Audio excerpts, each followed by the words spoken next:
Hello guys, यो चाहिँ हाम्रो अस्ति जान्दाखेरि बादल देखेन नागेर जान्दाखेरि आज चाहिँ गोसाइकुण्डा।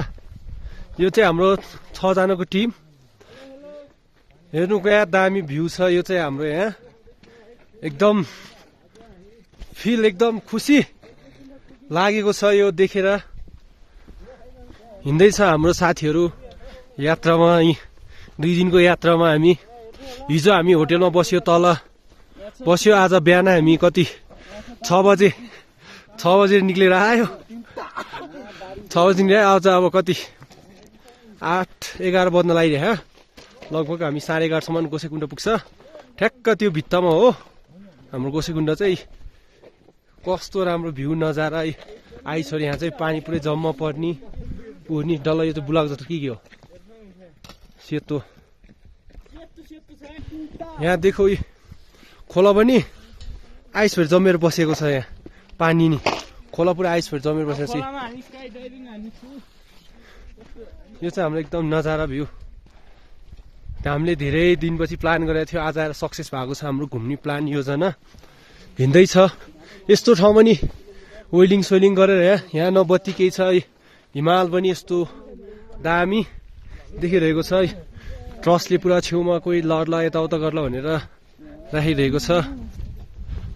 हाम्रो विकास भान्जा हुनुहुन्छ यहाँ। डान्स हो खतरा छ।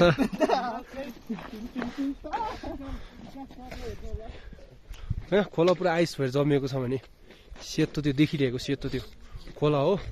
हामी आइपुग्दा चाहिँ आज त्यत्रो गलत गरेर त्यो डाँडा ठ्याक्कै हिउँ पनि झरिरहेको छु।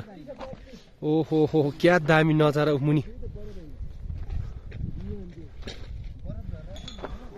आइस झरिरहेको छु त्यो मुनि। त्यो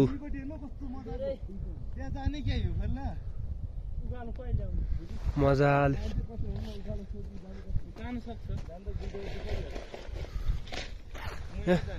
आइस झरिरहेको छ त्यहाँ चाहिँ।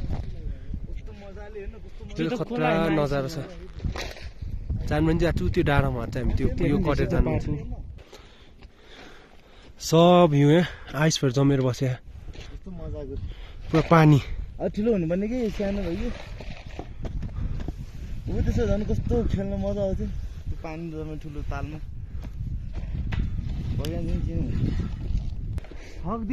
ए नबोला नि भिडियो गरेर कसरी दिस यस्तो त हुँदैन।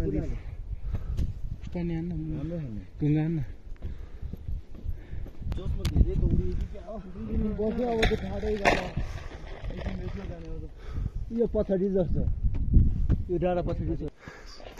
गोसाइकुण्डा आइपुग्यो बल्ल। धेरै मेहनतको फलपछि